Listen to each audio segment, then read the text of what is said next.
Order! Order! With those who are not staying inexplicably to hear about the red arrows, please be kind enough to leave quickly and quietly, because I'm going to call Sir Edward Leigh to move the motion. With regard to RAF Scampton and its closure, Mr. Chairman, there are strong historical, social, economic and human factors at play. RAF Scampton is over 100 years old, founded in 1916 as Home Defence Flight Station Brattleby and renamed to Scampton a year later. With the expansion of the Royal Air Force throughout the 1930s, the base at Scampton played its part in developing the skills and training that was to prove vital just years later. After the outbreak of war, it became one of the central air stations for Bomber Command and is most well known for the Dambuster Squadron led by Guy Gibson, who inflicted a serious blow against the Nazis with the famous raid. Gibson was awarded the Victoria Cross, RAF Scampton's third, and his insensitively named dog is still buried at the base today. Across the Second World War, RAF Scampton saw a loss of 551 aircrew and 266 aircraft. The bomber legacy was continued after the war, housing Canberras and Vulcans in the 1950s. It was then that the runway was extended, forcing the old Roman road of Ermine Street, the A15, to curve in compensation. This was recognised on the station's official badge, with the curved longbow representing the new layout of the old Roman road for London to York, with the arrow facing the same northeasterly orientation as the runway. The Central Flying School came to Scampton in the 1980s, as did the ever-popular Red Arrows in 1983. It's not just historical considerations that matter, but practicalities as well. In the 1990s, RAF Scampton was mothballed, and the Red Arrows were moved to RAF Cranwell. Again, what looked like a good decision on paper proved a very bad one in practice. Cranwell proved far too crowded a base for the Red Arrows, having to share it with the RAF College, a flying school, several training squadrons and a naval air squadron. One air enthusiast wrote to me to point out one incident that proved what a bad idea was to base the Red Arrows at Cranwell. One day a flight faced a landing gear malfunction and had to land with its wheels up, or pancake, as the flyers call it. The fuselage of the Hawk aircraft hurtled across the apron of the runway at great speed, passed through a car park, and ended up wedged against a control tower and the duty operations Land Rover, damaging a number of cars en route.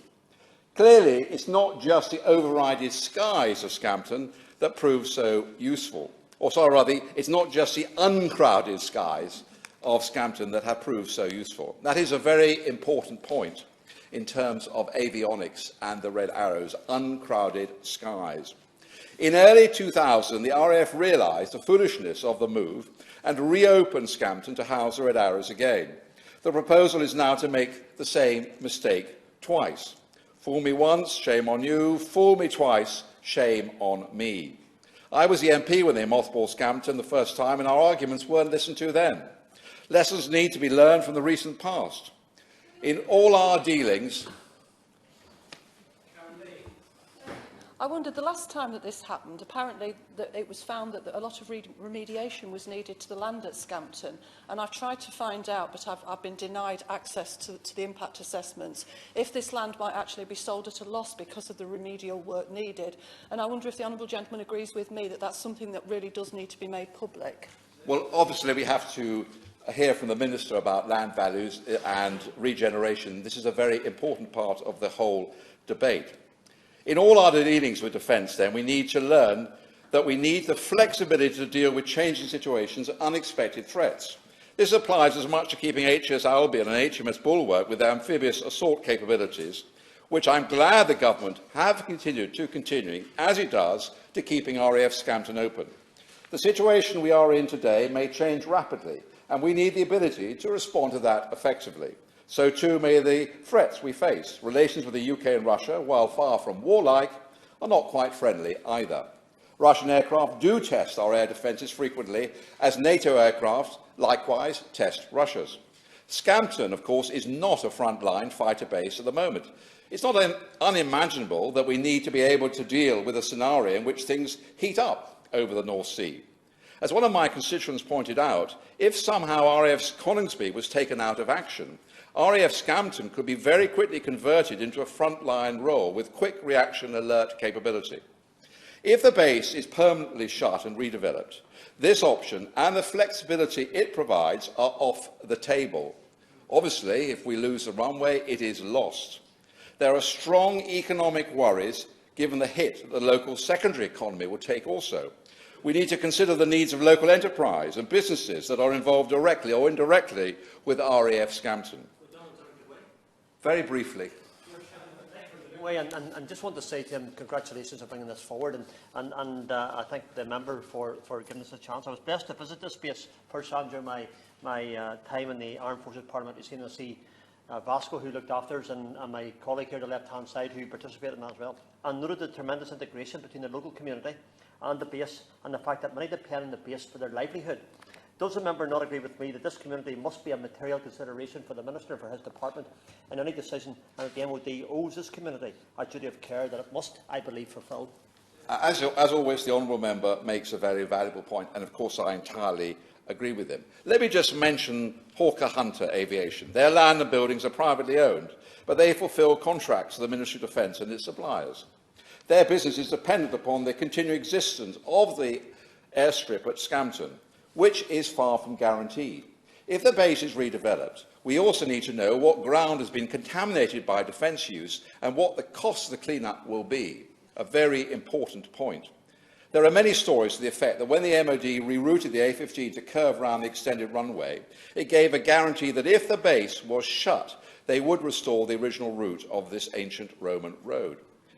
So the Minister might want to comment on that. May I say, talking of the Minister who's sitting there, that I would like to thank him personally for the gracious way in which he has tried to keep me informed at all times, including coming to my office 2 months before the decision was announced in public with several of his officials to explain what he was doing. I objected then, of course, to closure. He knows I keep objecting, but at least he's been very gracious in trying to keep us all informed. As we all know, he is a quite excellent minister. Of course, it's very well for ministers and civil servants to find savings. I encourage it, but I fear that they made a decision to close RAF Scampton without being fully in knowledge of all the facts and the changing facts. Thank you. I thank my right honourable friend for giving way. As the member for Strangford said, I was also lucky to visit RAF Scampton with the Armed Forces Parliamentary Scheme last year, and to meet the Red Arrows and hear of the wonderful work that they do. They also told us a lot about the very specific piece of airspace that they have secured above Scampton, very difficult to replicate elsewhere in the UK, which is both high and wide, giving them plenty of room to practice their clever manoeuvres. That's an absolutely essential point. I mean, this decision, although ministers will sign it off, of course, is really taken by air marshals, avionics experts and all the rest of it. Scampton is unique in having this very high, wide, clean airspace. This is not just about RAF Scampton, it's about what's good for the Red Arrows, good for Lincolnshire, and we want to keep the Red Arrows in Lincolnshire, not have them move to Yorkshire for very good reasons. It's not sentiment, it's very good reasons to do with the clear blue skies that we have in Lincolnshire. So it may be less expensive to keep Scampton open for defence purposes than to bear a huge clean-up cost to make it marketable to private sector development. And there are 4 hangars at Scampton in various states of disrepair. The Minister may want to comment on them. At least one is in a bad state of repair, of course, or relatively bad. Of course, the one which houses the Red Arrow is in superb state of repair. You could eat your breakfast of it. But the others, particularly the one behind Guy Gibson's office, is not so good. And the MOD cannot do what they've done in the past, just clear out and leave these huge hangars there with a massive clear-up bill. So they must make sure, the MOD, before they leave the site, that the hangars are fully repaired. They can't walk out once again and neglect their responsibilities. I know that Westminster District Council and Lincolnshire County Council are already making preparations with the Ministry of Defence on ensuring that any transition is done sensitively and taking on board the needs of the community. We have, unfortunately, however, seen the Ministry dispose of such sites very badly in the past, particularly at Hemswell and Bimbrook in my constituency. These lessons need to be learned. Ex-MOD communities in West Lindsey have witnessed a variety of problems. Often they are geographically remote or separate from other communities. Housing stock is disposed of in various ways, lessening the chances of developing cohesive, resilient communities able to develop links with other communities. Large structures poorly suited for conversion to civilian use are left to fall to pieces, making them more expensive to refurbish or demolish. The closure of MOD assets like shops and social clubs has a profound effect, leaving communities with few amenities and dependent on travel by car and insufficient bus services. Roads have been poorly maintained, sometimes to the extent they are deemed unfit for use, and heavy fencing and barriers, useless once the MOD assets they protected are gone, are often left unmoved. Access to utilities like gas mains have been an issue, not to mention even broadband connectivity. I echo the concerns of West Lindsey District Council and agree with them that a robust and funded exit strategy, if closure does go ahead, which we oppose, if closure goes ahead, a properly funded exit strategy is needed if the MOD is going to do this job properly. Has the full financial impact of this been costed? Ministers will have to tell us. There's also the superb RAF Scampton Heritage Centre, which provides free admission to the general public. Right now, in order to visit, you need to pre-book, which is understandable, as it is on a functioning military base. What guarantees can the MOD give that the Heritage Centre will be allowed to continue? There is not the funding in West Lindsey and Lincolnshire County Council to take this up. What guarantees can the ministers give that the important history of this site will simply not be destroyed or neglected? Is the history of Bomber Command any less important than our maritime history, which is so well funded, say, in Portsmouth? This isn't just a matter of handing over control and saying, here, it's your problem now. We are lucky to have in our county the wonderful group called Aviation Heritage Lincolnshire. This is a partnership between the County Council, military, commercial and voluntary heritage centres and museums. It is spread across 19 sites. The groups and entities that combined as members of Aviation Heritage Lincolnshire do an amazing job at preserving this important aspect of our county's history, Bomber County, and providing amazing value for money. Ministers should tell us how they can better facilitate the work of these groups, especially the Heritage Centre at Scampton. If the MOD is serious about ensuring a proper, sympathetic and ethical transition for RAF Scampton, this should include a funding formula for preserving the history of the base. But we have to think about the future. One young constituent of mine wrote to me to say that growing up seeing the Red Arrows at Scampton was, and I quote, one of the main reasons I am now studying aerospace engineering at university. She suggests that if the RAF is to leave, that we consider turning Scampton into a large-scale aviation attraction. It is vital, she writes, that young people are encouraged into science, technology, engineering and mathematics, and such a project could be incorporated into the museum to help inspire the next generation of engineers. She goes on to suggest that with recent announcement that Retford-Galmston Airport nearby in Nottinghamshire that's to close, that there will be a strong demand for an airfield devoted to general aviation. Scampton's runway is nearly 9,000 feet long. It gives a fantastic strategic advantage for air shows and heritage aviation, as we've already seen in recent years. After all, the Imperial War Museum at Duxford only has a runway of 5,000 feet. More broadly, we need to know how many jobs we lost. How many roles will be transferred elsewhere? What will be the impact on the local secondary economy? The Ministry of Defence does not exist in a bubble. We fund it with our taxpayers' money in Lincolnshire. And if its savings will mean losses for the wider community, it needs to outline realistic plans to compensate for those losses and soften the impact of shutting down Scampton. And if Scampton is to shut, the MOD needs to have a very full consultation amongst all key stakeholders who know Scampton well and have the creative ideas that unleash the full potential of the site. For instance, West Lindsey is under constant pressure from the government to build more houses. Because of the size of our schools, the location of our medical practices and the state of our local road networks, this is easier said than done. There is great resistance to any more large-scale housing in the villages north of Lincoln. This includes places like Cherry Willingham, Nettleham, Saxby and Welton.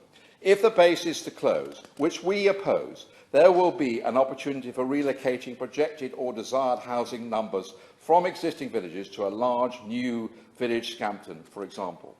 But in order to do that, and in order that to work, proper facilities will have to be created, surrounding roads upgraded.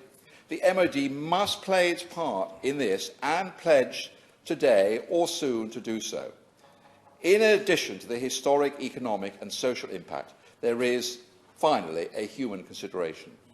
Many in the Royal Air Force community have made Scampton their home after the past century, and many ex-service personnel continue to live all across Lincolnshire.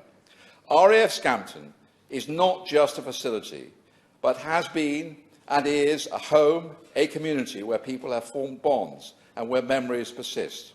Lives have been lived at Scampton, and many lives, have been lost in the service of the nation. In particular, I would like to remember Corporal Jonathan Bayliss, whose stepbrother contacted me in advance of this debate. Corporal Bayliss was the engineer with the Red Arrows who died tragically last year in an accident.